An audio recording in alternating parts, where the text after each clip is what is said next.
Hi, everyone. This is Tanny, and welcome back to another episode of the Man to Man College Podcast. Today, we'll be doing episode 3, covering the 2021 NFL season. Today, I have my good friend and co host Mason joining me today. What's up, guys? Mason, how are you doing today? Pretty good. Nice Wednesday morning. I'm just glad you're doing good, just like that Justin Tucker record setting field goal for the Ravens to win it. Just ignore the fact that we almost lost to the Lions, but hey, we got the win. That's what counts. So the past couple, I'll say 5 or 10 podcast episodes, we've kind of had a certain formula to it. But we're going to be doing something different today. We're going to be going over 5 teams who have winning records and talking about are they truly good? And then 5 bad teams who have bad records and talking about are they truly bad? The 5 good teams we have are the Raiders, Panthers, Bengals, Packers, and Broncos. So I want to start with those first. The first team I want to talk about is the Las Vegas Raiders. They're 3-0. Is a success or not impressed, which Mhm. fantastic naming, but I'm going to go with success. I think that this Raiders team deserves to be 3-0, and the main reason is the offense. So their quarterback, Derek Carr, as many of you may know, I've discussed on this podcast, I'm not the biggest fan on Derek Carr. I'm not super high on him. And altogether, before this season, I had the Raiders winning like 4 to 5 games. But 3 games in, and I'm high on this team, and it has to do with Derek Carr. He's not only a great leader, and that's something I want to talk about, but he is a very talented player, and I think the Raiders are using him in a way that benefits him. Before here this season, the Raiders almost used Derek Carr like a game manager, like he was almost kind of checking it down, making very easy reads over the middle of the field. And while there's nothing wrong with that, I just feel like that they weren't using his arm talent, which he does have. And I feel like they're almost putting a focus more on the running game. There are teams like the Titans, Vikings, Browns who can run the football and have success. That's great because they have excellent running backs. The Raiders have good running backs. Josh Jacobs, I do like. They have Kenyon Drake, who looks to be a free agency signing, but he's done like nothing. And I just felt like when the Raiders were running the football more, it wasn't really going in a direction that was the best way for them. So now that I think they're putting an emphasis on have Derek Carr throwing early on first and second down, that's getting the offense going more in a positive direction. They're still running the football. Peyton Barber had a huge game against the Dolphins, which was great to see. Peyton Barber used to be on the Buccaneers a couple of years ago. He wasn't so good, but it was nice to see him break out. So not only is Derek Carr playing very well at an MVP level, but I like this offense. You have Hunter Renfrow, who's still very young. He's a very nice route runner. He's very technical with his routes. He kind of reminds me of a young Adam Thielen. Almost, we can really put the ice on a corner with his route running ability to stop and go. You got Henry Ruggs, the second-year speedster who is showing improvement with ball tracking down the field and his catching. Darren Waller, who's a do-it-all tight end. You also have Brian Edwards, who has been looking nice. The defense, I like the front seven, right? The edge rushers, you got Max Crosby, who's nicknamed Mad Max.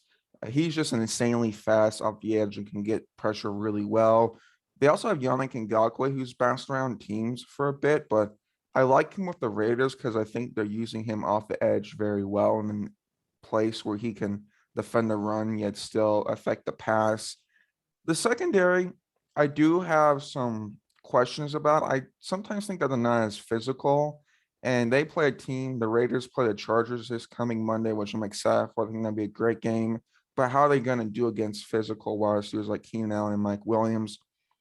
Besides that concern, the Raiders are looking pretty good. Their schedule is still very favorable. They still have all the NFC East plus the Bears. So I think they win probably 3 or 4 games. The division, it's tough, but I mean, they could beat the Chiefs. I mean, the AFC, I'll probably say the Raiders are about the third or fourth best team. I'll probably say Browns are better than them and the Bills. The Titans and Raiders are kind of on the same plane for me. So yeah, Mason, I'm gonna go with the Raiders that it is true success. If you want to say your thoughts on the Raiders and then jump into the Panthers. Yeah, so I think, I agree. They're 3-0.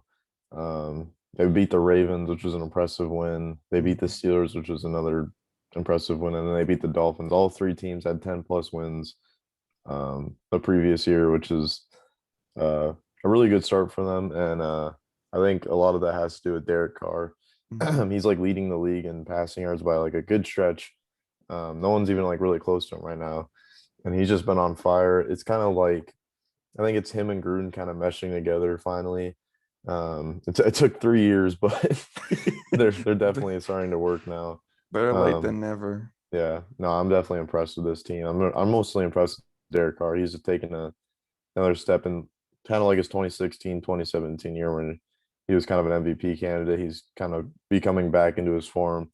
Henry Ruggs is definitely improving. Darren Waller's still a top three tight end. And they're doing this with Josh Jacobs being injured too. I mean, he was out the Mhm. past two games. First game he had 2 touchdowns, so he's still a big part of that offense. So when they get him back, their offense is going to be more stacked. And then on defense, Max Crosby's having a breakout year almost. I mean, he had a little bit of a sophomore slump, but now he's like, you can't block this dude. He's like got the Daniil Hunter speed where he just gets past you and he'll get in your face within seconds. But yeah, like you said, that front seven's nice. Secondary is a little concerning. I'm not a big fan of Jonathan Abraham. He's like a former first round pick safety. I've seen a lot of plays where he's just getting stiff armed or burned. I'm like, all right. I've seen this dude on ESPN too many times this year. Um, but no, I like their young corners of Trayvon Mullen and Damon Arnett. They're both pretty solid. They just are pretty young, but they'll get better with time. But overall, very impressed with this team. And then hopping into another 3-0 team, I think it shocked a lot of people how good this team has been so far. And I would say I'm impressed is the Carolina Panthers. They played the Texans and Jets where they're not like super teams, and obviously they should win the games, but I really like how Sam Darnold has fit in with this offense. I mean, Joe Brady had a really impressive year last year. He continues to do that. Wouldn't be surprised if Joe Brady finds a head coaching job soon in the NFL just because he's a very, very sound coordinator. Christian McCaffrey was having a really big year until, of course, he got injured. So we're going to see how that affects him down the road. DJ Moore is having a fantastic year. Um, he's having his best year yet, probably.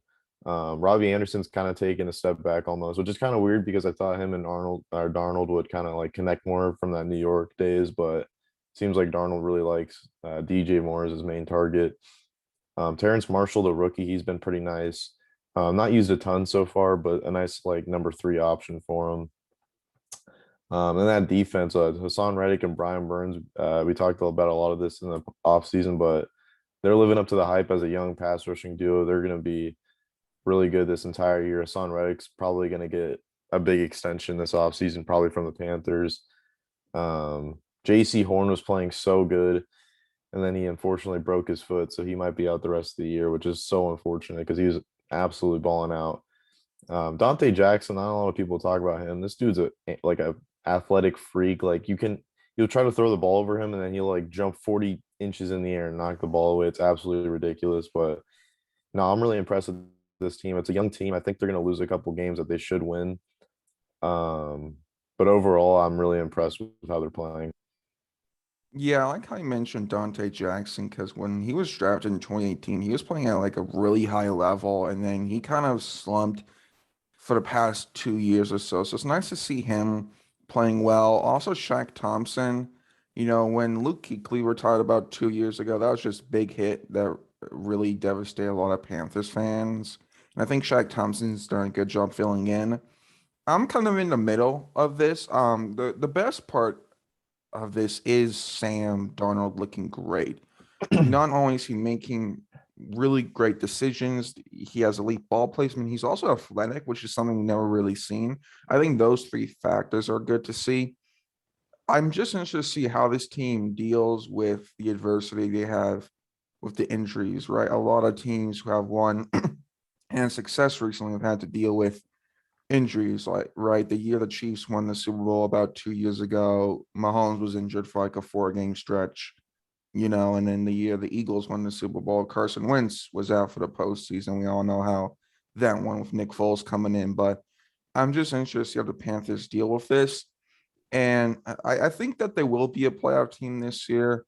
Um, Matt Rule, the head coach for the Panthers, it's kind of funny because he was the head coach at Baylor before this, and I believe Temple. And how he coached there was like the first year, his teams did not do well, but then they like succeeded after that at a really high level. We're seeing that with the Panthers last year. They were about 5 to 6 win team, and this year they're already 3 now. So I'm excited to see how they do. They have some tougher opponents, but I really like this defense. They also traded for CJ Henderson from the Jaguars. So I don't know what the heck the Jaguars are doing. They say they're rebuilding now, they're trying with the young pieces. I don't know.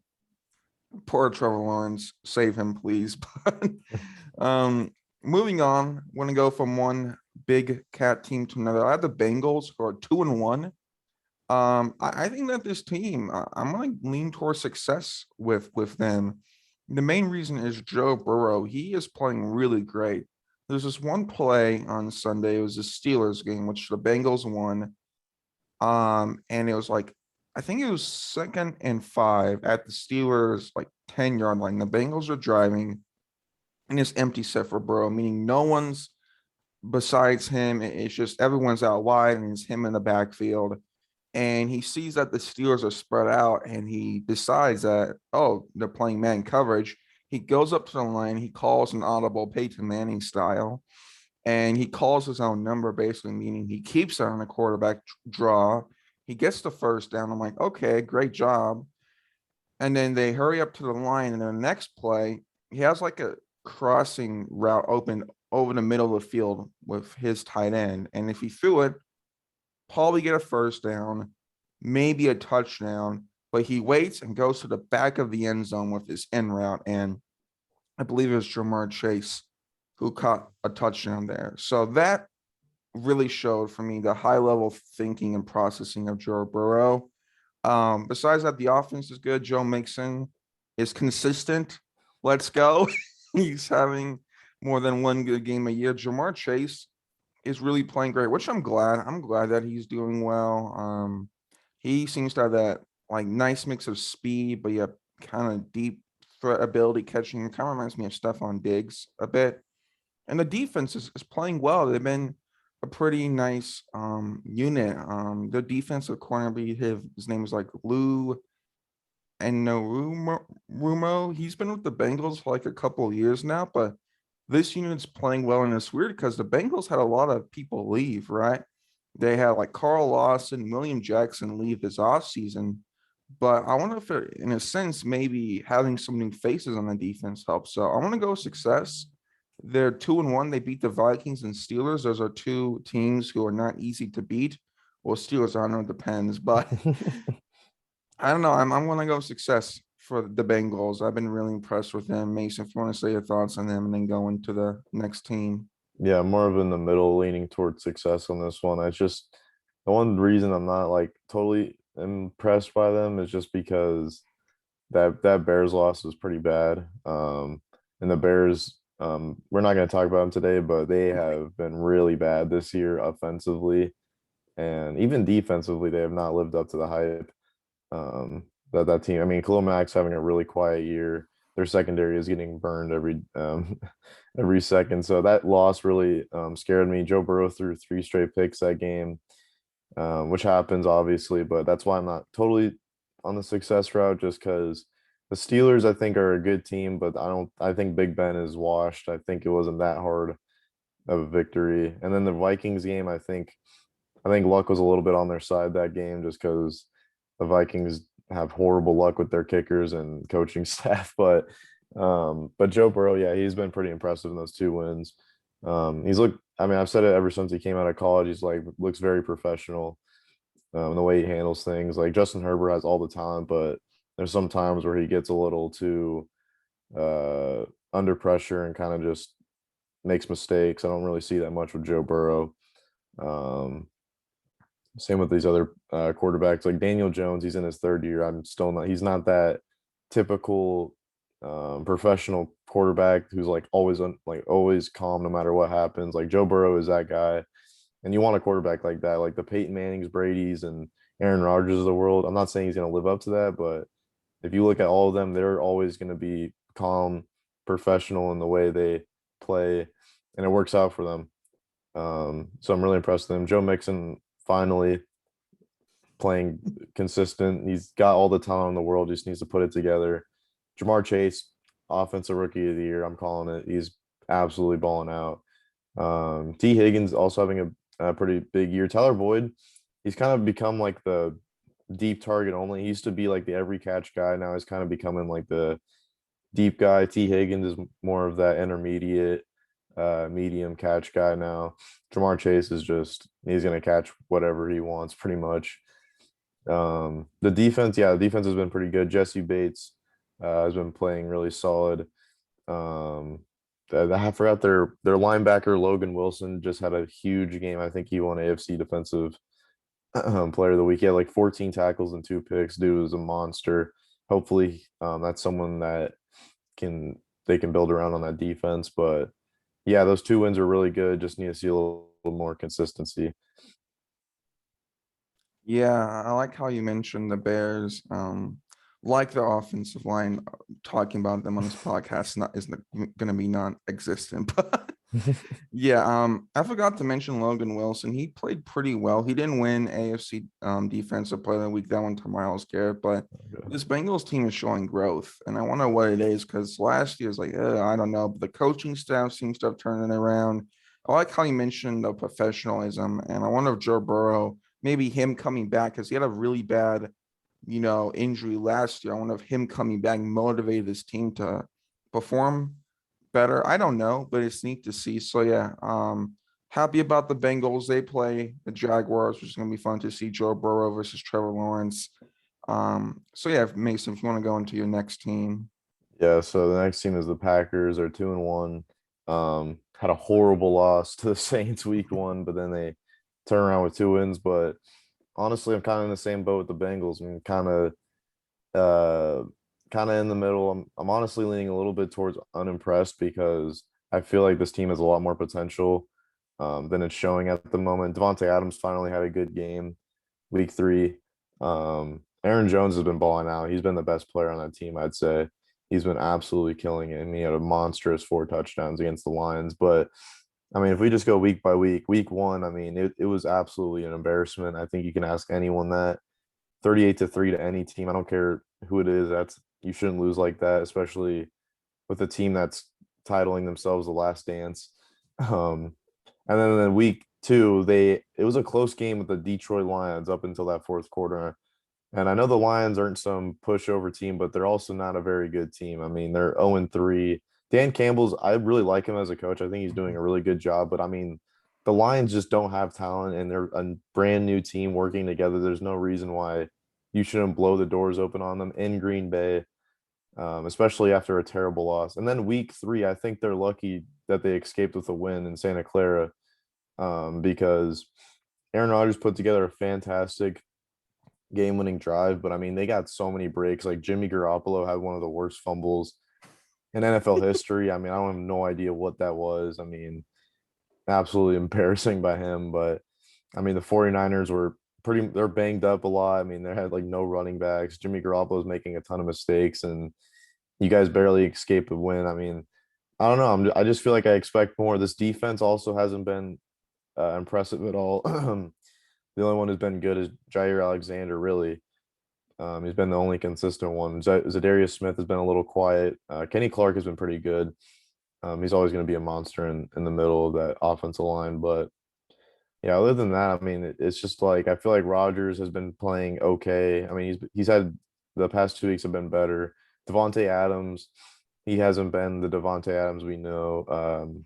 Randall Cobb, he got all this hype bringing him back. I mean, he has not been that impressive either. And then Robert Tunyon, who had a great year last year, has been also pretty quiet. So I'm just like not really impressed with this team, even though they are 2-1.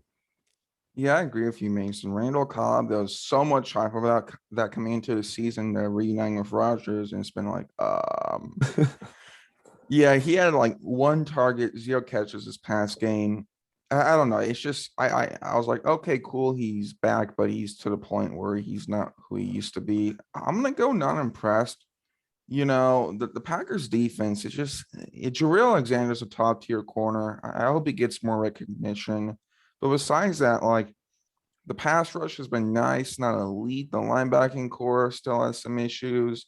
I feel like the 49ers game, they started out really great. The Packers did. I was like, okay, Aaron Rodgers looked pretty good that game. That was kind of a classic Rodgers game, especially the end of it.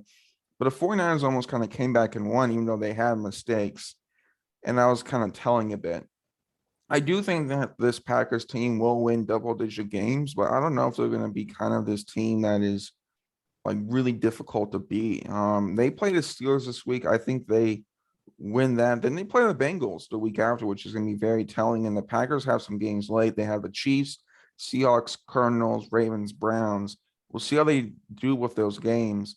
I think the Packers, Chiefs, and Seahawks all kind of the same three teams. We have an elite quarterback, great wide receiving core and options. Well, Green Bay's kind of and a defense. And I think that we've seen the Seahawks and Chiefs only have one win, Packers have two. You would just like to see more defensive talent. So I'm gonna hop in to the 15 here.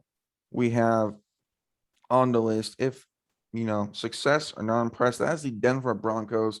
I'm gonna go success. I am super high on this team. First of all, that defense is great. Von Miller is playing really good. And it's good to see that because Von Miller, 2015, 2016, he was kind of one of those players who's really dominant.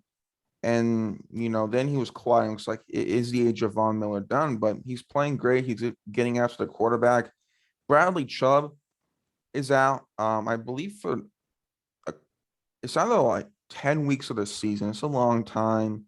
But this Broncos defense is still getting stuff done. Vic Fangio, the head coach of Denver, he's been someone who I haven't been impressed with the past couple of seasons, but I thought this year he's really looking like that defensive mastermind. He's playing people all over the field. He's using them in different positions. That secondary is flying everywhere. Patrick Surtain looks incredible. AJ Johnson had 2 sacks against the Jets. I think he's a defensive tackle. I don't think he's an edge rusher. So that just goes to show you that Vic Fangio is using people in different places. And that offense too, Teddy Bridgewater has, I don't think, thrown an interception yet, which that's very hard to do. Even though the NFL is very pass heavy, interceptions just kind of happen. The fact that Teddy Bridgewater hasn't done is impressive. It's not like he's checking the ball downfield. No, he's like going deep. He's been going deep to Cortland Sutton, who looks great. Noah Fant is an emerging tight end. The one kind of bummer about this is that KJ Hamler's out for the year, who looked like he was going to break out this season, but hopefully the Broncos find other options. The running game's great as well. Melvin Gordon looks great again. He was pretty good with the Chargers in like 2016 to 17, so it's nice to see him playing at a high level again. He's a good power back. Javonte Williams, the rookie, is very elusive. He can really switch direction well. I know the Broncos have beaten bad teams, but they've done it very well. They host Baltimore this week. I think that they could win. So yeah, I'm going success for the Broncos. Yeah, I'm going success. They are 3-0. I'm just not super high on them. I think I need to see more from them. Like some of these other teams, I've kind of already know what I got, but the Broncos have a great defense. It worries me how this offense will do against a good team, just because, I mean, it's just a fact that teams they've beaten are 0-9 combined. I mean, that's not crazy. Like they haven't beaten a winning team or a team that has won anything. So I just need to see I need to see them against a tough team. And I think this Ravens game will be very telling if they're pretenders or contenders, because if they come out here and absolutely shock this Ravens team and hold them to 7 points and they put up 20, I think people should take them seriously, but could also go the other way around. If Lamar Jackson drops 40 points on that defense and then they don't put up anything, then we're like, okay, well, what do we have in this team? But so far they've played really good. Cortland Sutton, he had a really great year. I think it was his rookie year. Second year, he tore his ACL, pretty much missed the entire year. This year is kind of picking up where he left off. He's really that number one receiver on the Broncos. When the Broncos drafted Jerry Jeudy, everyone thought he was going to be the number 1, but Cortland Sutton has really solidified himself in that number 1 spot. Judy and Hamler are going to be out for a while. Hamler out for the season. Judy might be out for the season. He's going to be out for a majority of it at least. So that's a huge blow. Noah Fant, he's such a weird. I feel like this is ever like if you're not a top 3 tight end, this is pretty much how you play. You're like either have a great week or you're just non-existent. I mean, it's just weird how the tight ends work nowadays. Besides like the top 3 and Mark Andrews and even Kyle Pitts, he hasn't even been that impressive. But um, yeah, just weird stuff from Noah Fant because he's really fast for a tight end. He just doesn't always get the targets that he commands. Melvin Gordon has been really impressive. Love that for my fantasy team. Been a really great running back too for my fantasy team. Gotta love him. But then on the defensive side, they've been super impressive. Like this is one of the best defenses in the NFL. I mean, Von Miller's back. Bradley Chubb got hurt, which really sucks because Von Miller and Bradley Chubb can't seem to stay healthy at the same time. It sucks so much because they're such a dynamic duo that we haven't seen much of. Patrick Surtain's been a beast. Kyle Fuller was a great free agency pickup. And then Justin Simmons showing why he got that extension. But yeah, really impressed with this entire team. Vic Fangio, still not high on him.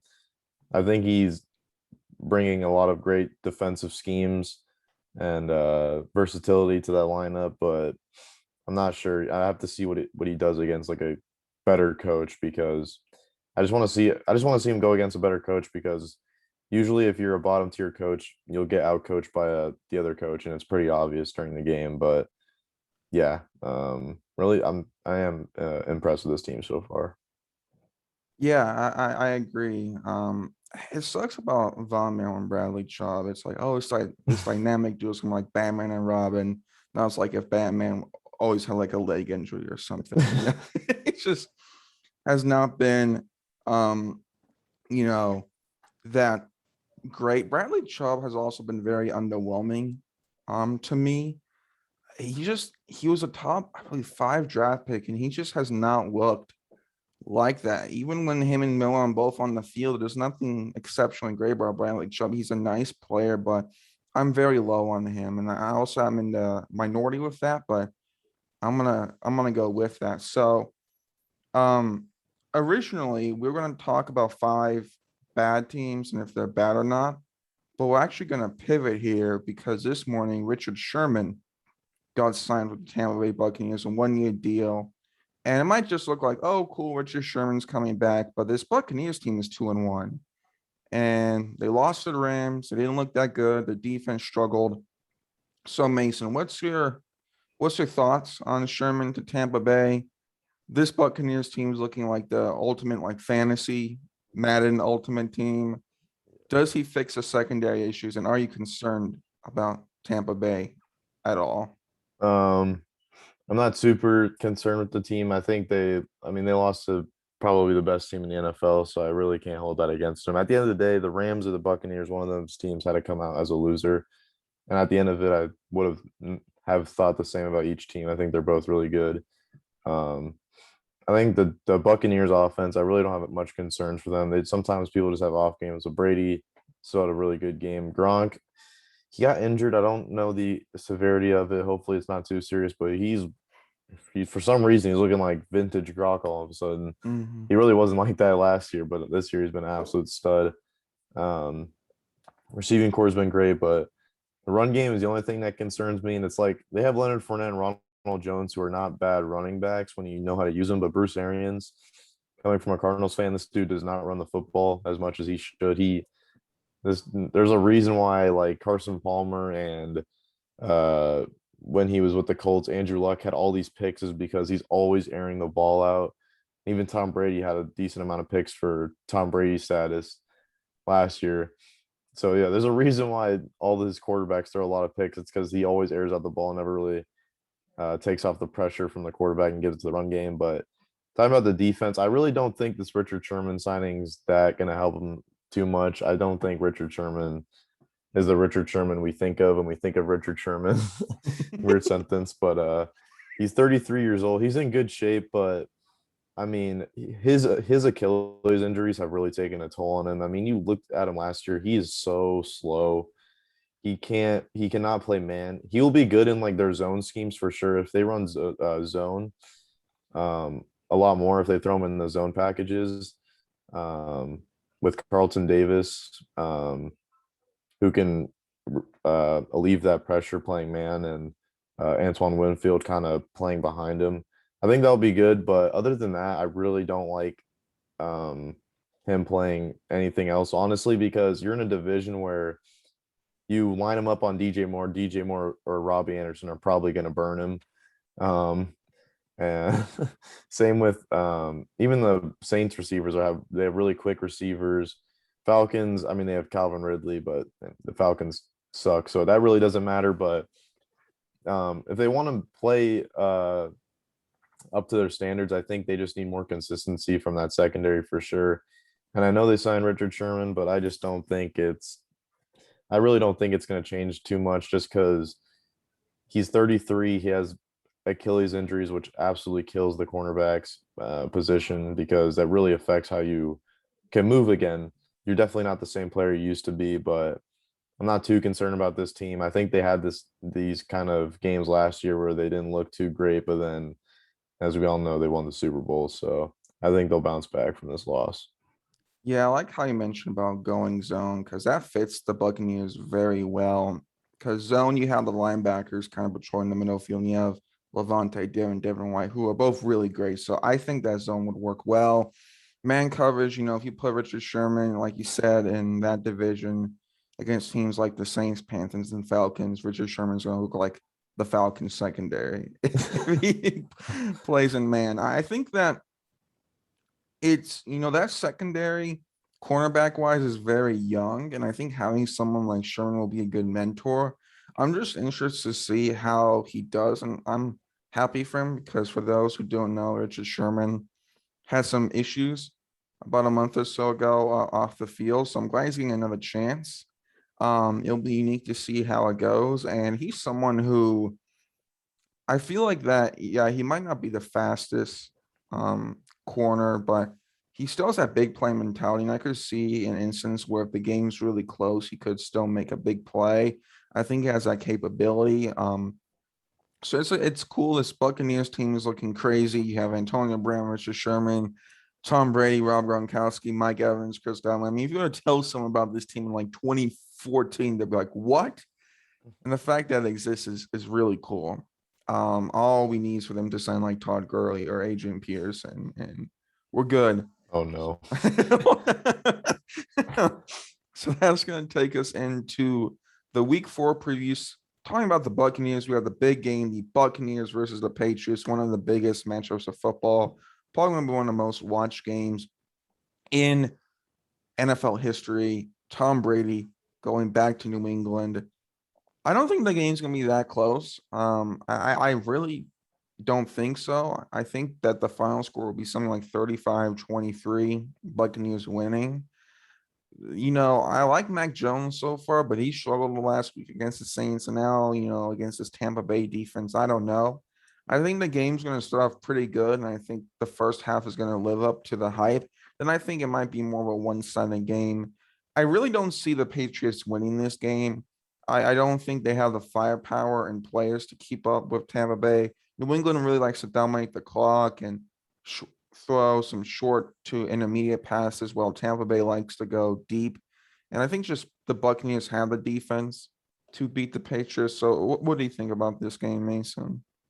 No, this is like one of the biggest storylines of like NFL history. I mean, it's very rare when a quarterback who's been with an organization for 20 years like leaves and then plays that team again.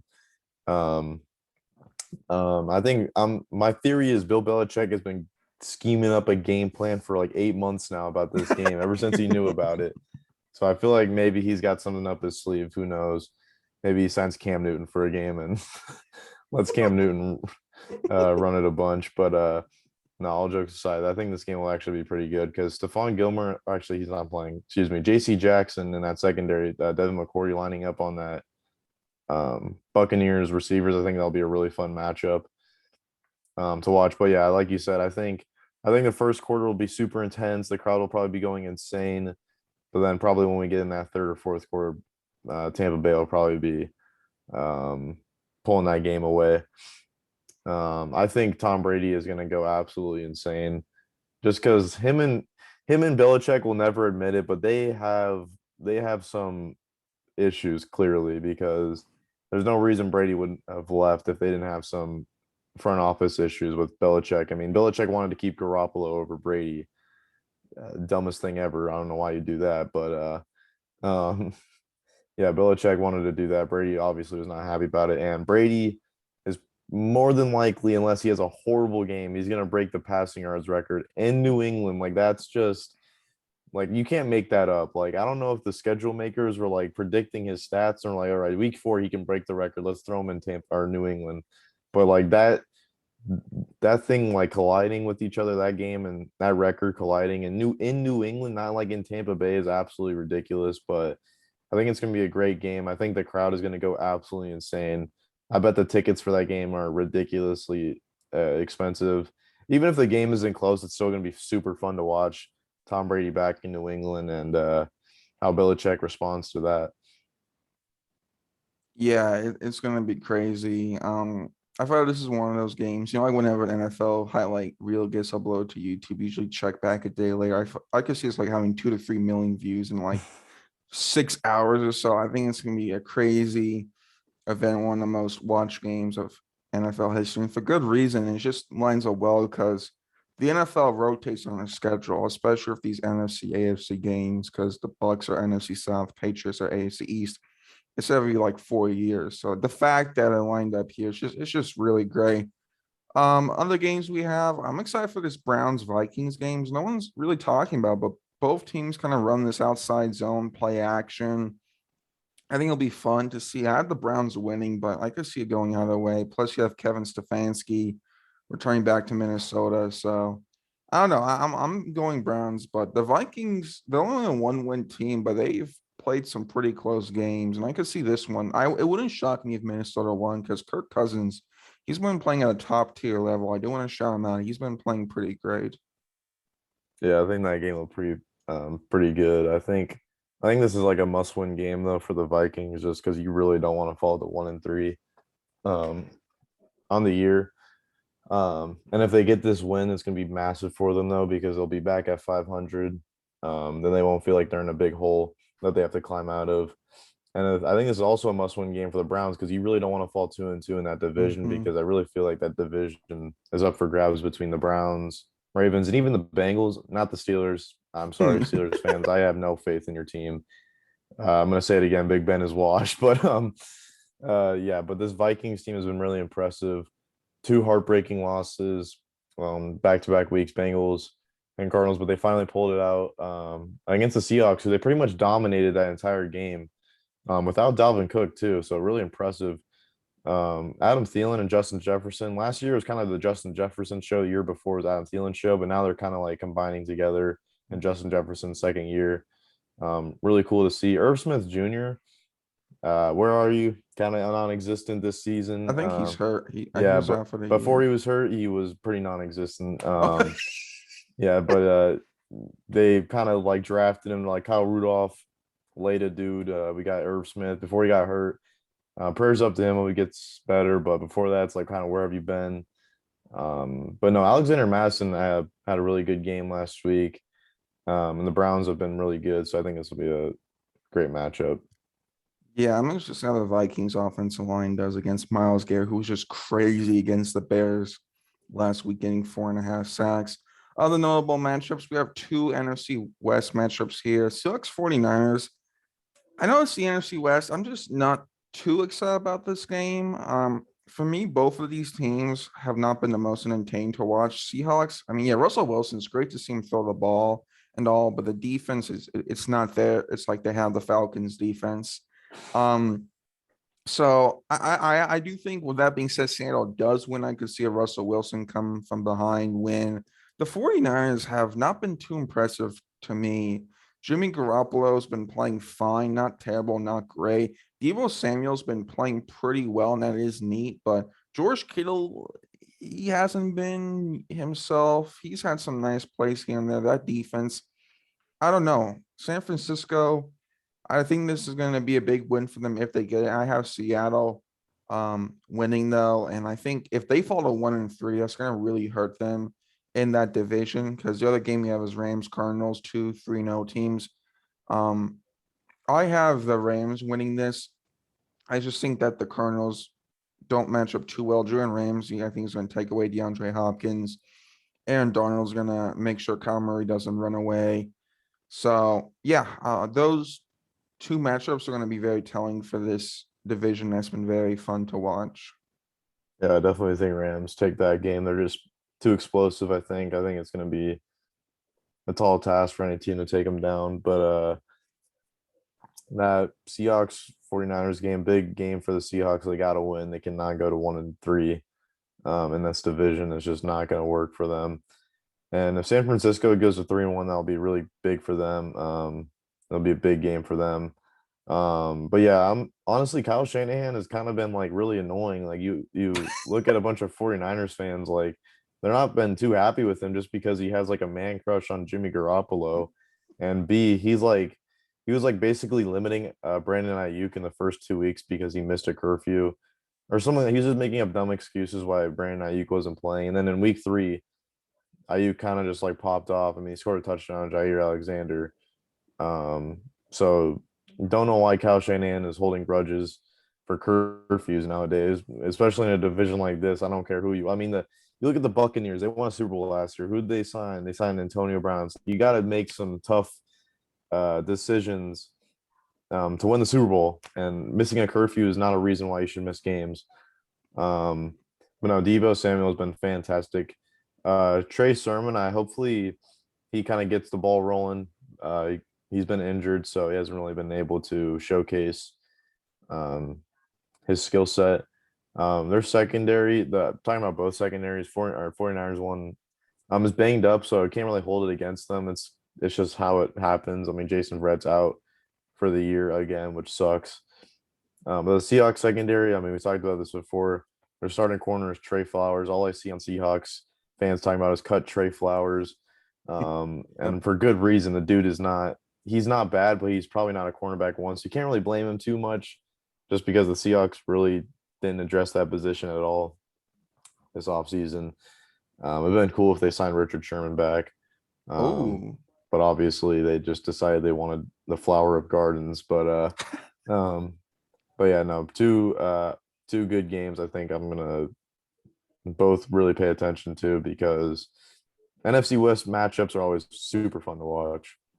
they are. I like how you mentioned cut Trey Flowers because I'm an Eagles and Ravens fan, but I like to go to other teams' social media pages, and I go to the Seahawks social media page, and the comments are like, "Cut Trey Flowers, fire DC, cut Trey Flowers, cut Trey Flowers, fire DC." That's all it is in Seattle. It's brutal there. Like their defense last year started out really bad, then it was like pretty nice. Now it's just bad.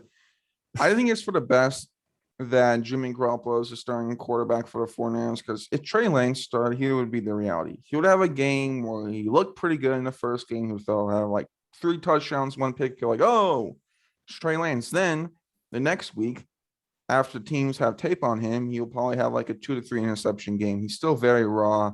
I like how he has 2 touchdowns on the season. He comes in like 1 play here and there. I think that's good. That's what Lamar Jackson did his rookie season. So um, we'll kind of see where things go, but I would sit Trey Lance until let me pull up the schedule real quick. I would sit him for about maybe to like week 10 or week 9 because yeah, he made some nice plays in the preseason, but he still has a lot of raw talent in him. And I think that you need to iron that out because the 49ers, even though I haven't been impressed with them, they have a good roster. Let's see. So after Seattle, it's Arizona bye week, Colts, Bears, Cardinals, Rams. They have the Jaguars week 11. Maybe that's the game you put in Trey Lance against Urban Meyer in that defense. Oof. And then you have Minnesota. Okay, not that good of a defense. Seattle, Bengals, Falcons, Titans, Texans, Rams. That looks a bit more favorable. We'll see though. So yeah, I do like the points you brought up there, Mason. And then another game we have is the Colts Dolphins, 2 teams who have been kind of underwhelming this season. I think it'd be close. I had Miami winning. I just trust their defense a bit more. But who do you think's winning this game? Um, Yeah, just the way things have turned out. I mean, I'm probably gonna go Miami. They've just shown more. Jacoby Brissett honestly didn't have that bad of a game Yeah, he played well. last week. Carson Wentz is still injured. I mean, honestly, at this point, if he's injured, you just kind of got to sit him because if you keep losing games, and Carson Wentz keeps playing, the Eagles are going to get a top 5 pick because if he plays enough snaps, it turns into a first round pick. So I don't think you want to give up a top 5 pick if you're going to be this bad. Quentin Nelson got hurt, which sucks. It's a big blow to their offensive line, who's Hmm. honestly been very underwhelming. Something about Carson Wentz and having terrible O lines just seems to happen. I don't know what his luck is because the Colts have like a best offensive line 3 years in a row. Then he goes there and they're like kind of average, below average, which is super odd. Poor guy, but yeah, I don't know. The Colts have been really, really disappointing so far. 0-3. They've had some close games, like they almost beat the Rams, but you got to find a way to come out with one win somehow through 3 weeks with that team, I think, because that defense on paper and last year they're really good, and that offense should be better than where they are right now. Jonathan Taylor, I'm honestly not high on him. I don't think he played that good last year, and I don't really think he's been too amazing this year. And now Marlon Mack wants a trade, so things just seem to be falling apart in Indianapolis. And Miami just, I think they're just a young team still, and I think they're going to pull out this win just because I think they're more experienced and have played together more. Yeah, I like the experience of bringing Mason. Also, Jacoby said played pretty well. And I think that I don't want to get too into this because I know Tua is still very young, but there was a play. It was fourth and goal. Raiders up by 8. It's the last play of the game. Dolphins are trailing. It's fourth down and goal. I think it was empty set. Brissett takes the snap. He's looking, he doesn't see anyone, and he takes it and runs it in. Gets a touchdown. Dolphins go for 2. They get 2. Raiders end up winning in overtime, but it was close. And I think like Brissett taking it in, it's just kind of that play you went from that franchise QB. I don't think it's Brissett, but that's something that's been missing for me with Tua. People always mention Tua. People either love him or hate him. I'm in the middle. And I think why is because I haven't seen a moment like that with Tua where he really just kind of has that like, whoa moment, you know? So I just want to mention that briefly. I do think Miami does win. Jalen Waddle's been playing very well as a rookie. I'm trying to see if there's any other games. My Eagles team, they play the Chiefs, which, oh no, Tyreek Hill's going to have a field day. I'm trying to think if there's any other I'll games. talking about non-existent run games. The Eagles' run game in that Monday Night Football game was Oh no. literally non-existent with three Oh carries. no. Oh And no. I know they were down. I know they were down big pretty early, but I mean, dude, 3 carries like Jalen Hurts is gonna freaking his arm has to be sore. Like they had to put like 20 bags of ice on his arm after that game. Like, oh my gosh. Yeah, that was the Eagles team I was expecting to see. Bad defense and just kind of a messy offense. So, yeah, that's going to be brutal. I think Kansas City is going to take it to Philly. Even though the Chiefs defense is playing like the Falcons defense right now, I think that is still going to not be good. Speaking of the Falcons, I think they could actually beat Washington. Washington's defense is not looking too good. Yeah, their defense has been super, super underwhelming. And I really don't know the reason why. I mean, on paper, this defense should be top 5, honestly. I mean, that front seven is ridiculous, and that secondary is honestly pretty good too. But for some reason, it's just not like coming together, which is super odd because it's pretty much the same unit from last year. But they added William Jackson, who was an upgrade from whoever their cornerback two was last year. I mean, it just makes no sense to me. So very odd. And then their offense, Taylor Heineke had a great start, and then he had a really bad start. His second game, Gibson finally had a decent game. It was pretty disappointing the first 2 weeks. Terry McLaurin's been a beast all year. Mhm. Logan Thomas, you got the extension. I don't think he's done too much. He had a Um, nice touchdown yeah, catch. he had a nice touchdown. Nothing crazy. Still pretty much a red zone target. Curtis Samuel, I mean, he's been a little quiet. I don't know if he's injured or something, I but he's think he not. is. I think Yeah, he is I was about to hurt. say. I was about to say something about him. Just I feel like he'd be playing. I'd hear more about him if he was actually playing, but sucks he isn't. And that Falcons team, I don't know. This Falcons team is so bad. They beat the Giants, but like I said about the Rams and Buccaneers game, like one of those teams had to come out with the win. And after that win, I don't think I was going to be impressed with either team. Like I just the Giants suck even more than I thought they did, and I think the Falcons are kind of the same. But that offense shouldn't be as bad as they are, and that defense is wow. I mean, that defense. I mean, Dan Quinn leaves, and you think, wow, this defense might actually have potential to be better, and he leaves, and it somehow gets worse. But no, Dan Quinn's been done a great job over in Dallas. But yeah, this Falcons defense is like Swiss cheese. I mean, holes in it everywhere. I mean, it's just bad. But I'm honestly kind of excited to watch this game just because it's kind of like the battle of who will have the worst defense. Um, but I think it'll be the Falcons because I don't know. Chase Young has been a little quiet too. Got absolutely clamped week one by Rashawn Slater. But I think he'll have a big game against the Falcons. I actually expect like a 2 to 3 sack game from Chase Young this week. Yeah, whoever wins this game needs to go play the Jaguars. We can have the worst defense championship. But yeah, the Falcons defense, it's not even a defense, it's just Grady Jarrett and then other people, right? Grady Jarrett, he's a great defensive tackle, right? You go DTs, you have number one Aaron Darnold of the Rams, number two Chris Jones of the Chiefs, number three probably Fletcher Cox of Philly, and probably number four Grady Jarrett, the Falcons. He's fast, he's disruptive, he's great. One of the more underrated players. But then you have Deion Jones, who's kind of up and down as a linebacker. He's either explosive or not, and then it's just tough scenes around there. I'm trying to think if there's any other games. I'm excited for Jaguars, Bengals, Panthers, Cowboys is going to be fun. I think Dallas does win, but I think if the Panthers beat the Cowboys and they go to 4-0, they're definitely going to be a top 10 team in the NFL. And yeah, this is gonna be an exciting week. A lot of kind of revenge games and each storylines. I feel like that this week we're gonna really find out which teams are great, which teams are not. Mason, do you have any other games you want to mention before we head off here? No, yeah, the last game I want to talk about is that Panthers Cowboys game. I think if Cowboys pull out with that victory, it's gonna be massive. In the NFC East, um, kind of track to winning it. I think if Cowboys win this, I mean, I know it's really early in the year, but I think they're going to be. I think it's going to be very hard to take them down in the NFC East just because of Washington, Eagles, and Giants have all been pretty lackluster, especially the Giants. The Giants aren't even in the conversation, honestly. It's kind of just the Eagles and Washington and Cowboys are fighting for it right now. So if Cowboys come out with this victory, I think it's going to be great for them because I think this team has been really good. Dak Prescott absolutely balling out from injury. Defense really improved. Trevon Diggs he's been a stud, man. Like a pick each game, and not even just a ball hawk, but he's been breaking up a ton of passes. Kind of been all over the place. Really great year from him so far. Hopefully he keeps it up. And then the Panthers, they go to 4-0. That's going to be massive for them. I mean, I think it's going to be time that people start taking them seriously. And I mean, yeah. So whoever wins this game, I think it's going to be really big for their year.